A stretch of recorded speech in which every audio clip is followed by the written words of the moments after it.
दोस्तों नमस्कार। दोस्तों मैं बिमल शाही आप सभी लोगों का अपने चैनल में स्वागत करता हूं और उम्मीद करता हूं कि आप लोग सब लोग स्वस्थ होंगे एवं मस्त होंगे।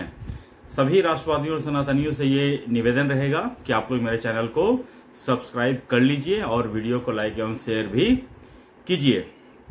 दोस्तों आज हम लोग बात करेंगे कुणाल कामरा के बारे में। जी हाँ दोस्तों, कुणाल कामरा एक स्टैंड अप कॉमेडियन है।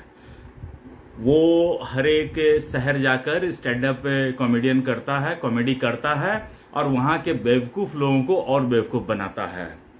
तो इसी क्रम में उसका एक कार्यक्रम मुंबई में था। तो आजकल तो आपको जैसा कि सबको पता है कि कॉमेडी के नाम पे, रचनात्मक नाम पर लोग लिबर्टी लेने की कोशिश करते हैं और जितना बोलना चाहिए उससे ज्यादा बोल जाते हैं। तो यही हाल हुआ कुणाल कामरा का। कामरा जो है वो एक स्टैंड अप कॉमेडी कर रहा था और उसी बीच उन्होंने महाराष्ट्र सरकार पर, खासकर जो महाराष्ट्र के जो उप मुख्यमंत्री हैं एकनाथ शिंदे जी के ऊपर उन्होंने कुछ एक कविता के माध्यम से ये कहने का कोशिश किया कि सब कुछ कंगाल है, उन्होंने गद्दारी की है, उन्होंने एक पार्टी को तोड़ दिया है। तो ये पूरा लबोलबाब था कि सरकार को, खासकर एकनाथ शिंदे जी को क्रिटिसाइज करने का प्रयास उन्होंने अपनी घटिया कॉमेडी के माध्यम से किया। मुझे दोस्तों ये नहीं पता चलता है कि कॉमेडी में अगर आप किसी को गद्दार कहते हैं, किसी को गाली देते हैं, तो इसमें कॉमेडी कहां से निकल कर आती है, मुझे ये चीज समझ में नहीं आता है। खैर, कुणाल कामरा का यही रोजी रोटी है, यही धंधा है और उसका पार्ट टाइम धंधा है पॉलिटिशियन का। जी हाँ दोस्तों, कुणाल कामरा कांग्रेस के और राहुल गांधी के बहुत करीबी भी हैं। आप देख सकते हैं कि भारत जोड़ो यात्रा में वो राहुल गांधी के साथ कदम से कदम मिलाकर चल रहा था। और जैसे ही कुणाल कामरा का ये एपिसोड हुआ और ये जानकारी जो उसने बोला है ये मीडिया में सर्कुलेट हुआ, वैसे ही शिवसेना के जो कार्यकर्ता हैं जो स्वाभाविक रूप से उग्र होते हैं, उन्होंने जाकर कुणाल कामरा का जो स्टूडियो था उसको तहस नहस कर दिया। अब जैसे ही ये कांड हुआ, जितने भी विपक्षी दल हैं, अपोजिशन के लोग हैं, खासकर महाराष्ट्र में उद्धव ठाकरे और संजय राउत, ये दोनों मिलकर कुणाल कामरा के सपोर्ट में आ गए कि आप एक कॉमेडियन को कॉमेडी नहीं करने दे रहे हैं, उनकी क्रिएटिव जो लिबर्टी है उसको आप एक्सप्लोर नहीं करने दे रहे हैं, आप फ्रीडम ऑफ एक्सप्रेशन को जो है वो डिमोलिश करना चाहते हैं। दोस्तों ये बात बोल कम रहा है। अगर किसी चीज को सूप दूसरे तो समझ में आता है, ये चलनी भी दूसरा है जिसमें खुद 72 छेद हैं। आप देखिए, कंगना रनौत ने उद्धव ठाकरे के समय में एक दो स्टेटमेंट उनके अगेंस्ट दिया था और उस उद्धव ठाकरे की सरकार, संजय राउत की सरकार ने कंगना रनौत के घर को तोड़ दिया और बकायदा उसने, कंगना रनौत ने ये कहा था कि तुमको जो उखाड़ना सो उखाड़ लो। तो संजय राउत जो सामना के लेखक हैं उसमें बकायदा लिखा, उखाड़ दिया। तो ये उनका स्टाइल है। और अगर दूसरे के स्टाइल, दूसरे को अपने स्टाइल में कोई काम करे तो उनको दिक्कत लगता है।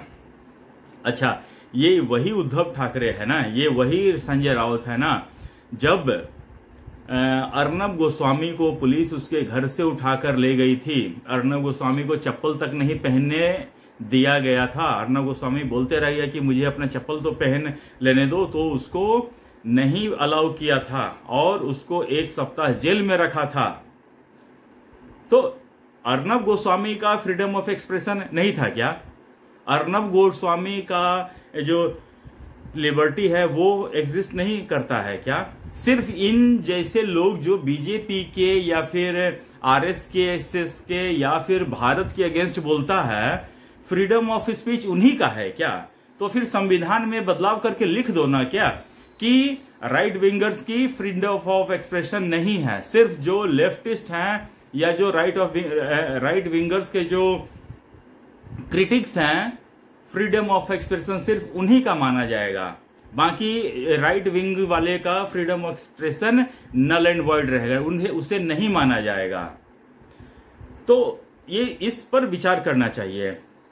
तो दोस्तों, ये घटना जैसे ही हुआ उसके बाद एकनाथ शिंदे का स्टेटमेंट आ गया। उनके जो कार्यकर्ता हैं उनके कुणाल कामरा के स्टूडियो में जाकर तोड़फोड़ मचा दिए।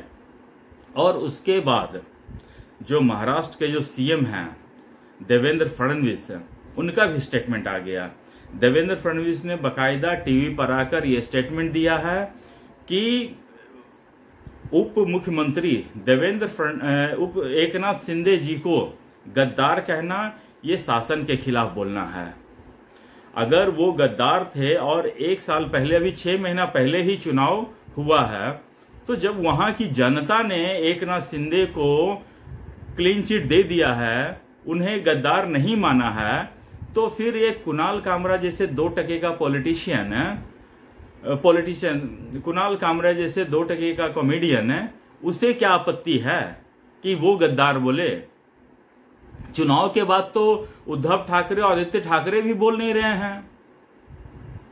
जब उनको उनकी जनता ने उनको उनकी हैसियत बता दिया, उसके बाद तो उद्धव ठाकरे और आदित्य ठाकरे भी नहीं कुछ बोल रहे हैं। फिर ये कुणाल कामरा की को खुजली क्यों मच रही है भाई? इस सज्जन को क्या प्रॉब्लम है भाई? ये मैं बोलना चाह रहा हूं।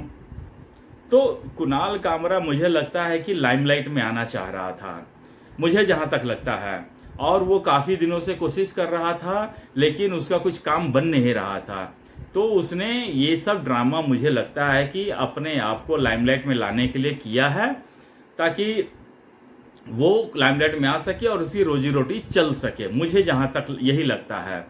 लेकिन जब उन्होंने ये काम किया है तो इसका परिणाम उनको भुगतना पड़ेगा। अब देवेंद्र फडणवीस ने यह भी कहा है कि उनके अगर उन्होंने ऐसा कुछ बोला जो कि स्पष्ट है, तो उनको कानून संबद्ध उन पर कार्रवाई की जाएगी। और कुणाल कामरा ऐसे करके एक संविधान की जो किताब है जो राहुल गांधी लेके घूमते हैं, तो संविधान पर यकीन न राहुल गांधी को है, और ये कुणाल कामरा उसी राहुल गांधी का ही चमचा है, तो ये भी उसके जैसा किताब लेके घूमता है। आई एम श्योर कि किताब में कितने पन्ने हैं वो उसको नहीं पता होगा, जैसे राहुल गांधी को नहीं पता है, इसको भी नहीं, कुणाल कामरा को भी नहीं पता है। और कहता है कि कानून का किताब दिखाता है। तो ठीक है, जब कानून का किताब दिखाता है तो कानून के अनुसार जो कार्रवाई होगी उसको फेस करने के लिए तैयार रहो, इतना तो कर ही सकते हो ना। या फिर अगर तुम हिम्मत है तो अपने उस बात पर अडिग रहना जिसमें तुम कहे हो कि हम माफी नहीं मांगेंगे।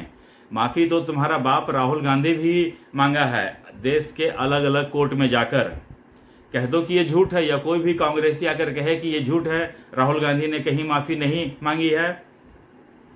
तो दोस्तों, इस देश में अब एक परंपरा चल पड़ी है कि अपोजिशन, खासकर जो भी अपोजिशन के लोग हैं, कांग्रेस हो, ये है वो है, इस देश में हर गलत काम करने वालों के साथ इस तरह खड़े हो जा रही है जैसे कि मतलब कि उसका अपना प्राइमरी कार्यकर्ता है। इसी तरह देखिए, कन्हैया कुमार ने जब भारत विरोधी नारे लगाए थे तो पूरा दिल्ली की सरकार, उसमें केजरीवाल की सरकार कन्हैया कुमार के सपोर्ट में खड़ा था, राहुल गांधी कन्हैया कुमार के सपोर्ट में खड़ा था, मीडिया वाले कन्हैया कुमार और उमर खालिद के सपोर्ट में खड़ा था। मुझे दोस्तों अभी भी याद है जब उमर खालिद जेल से निकल कर आया था तो जेएनयू में उसने भाषण दिया था, और इस देश के तमाम लीडिंग मीडिया ने उसके भाषण को, उस 2 कौड़ी के स्टूडेंट्स के भाषण को लाइव दिखाया था। और उसके बाद देखिए, कन्हैया कुमार तो हीरो ही बन गया, उसको मीडिया इतना प्लेटफॉर्म दिया कि वो हीरो बन गया, और वो 2-3 बार चुनाव भी लड़ चुका है। तो इस देश में इस तरह प्रोपेगेंडा बिल्ड होता है, किसी का कैरियर बिल्ड होता है और सेट होता है। इसी तरह मुझे लग रहा है कि कुणाल कामरा ने अपना प्लेटफॉर्म सेट कर लिया है। अब क्या होगा कि मीडिया उसे अपने कार्यक्रम में बुलाएगी और उससे उसका पक्ष रखेगी। इस तरह वो फेमस हो जाएगा और कहीं ना कहीं से किसी न किसी आगामी कोई चुनाव में उसको एक टिकट मिल जाएगा। मुझे जहां तक लगता है ये प्रोसेस में अब आ चुका है। तो दोस्तों मुझे इसके ऊपर यही कहना है कि कानून को, मुख्यमंत्री देवेंद्र फडणवीस को और एकनाथ शिंदे को इसके ऊपर कठोर से कठोर कार्रवाई करनी चाहिए। और ताकि आपको अगर पॉलिटिकल बात करना है तो आप पॉलिटिक्स ज्वाइन कीजिए, कॉमेडियन बनकर आप अगर फालतू का बात कीजिएगा तो ये बर्दाश्त के बाहर हो जाएगा और इसके लिए आपको आपका परिणाम भी भुगतना पड़ेगा।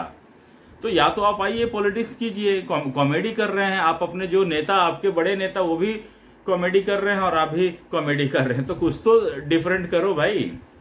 तो दोस्तों आज के लिए बस मुझे इतना ही अपडेट देना था। आप लोग अपना ख्याल रखिए, स्वस्थ रहिए, मस्त रहिए। तब तक के लिए नमस्कार, बाय।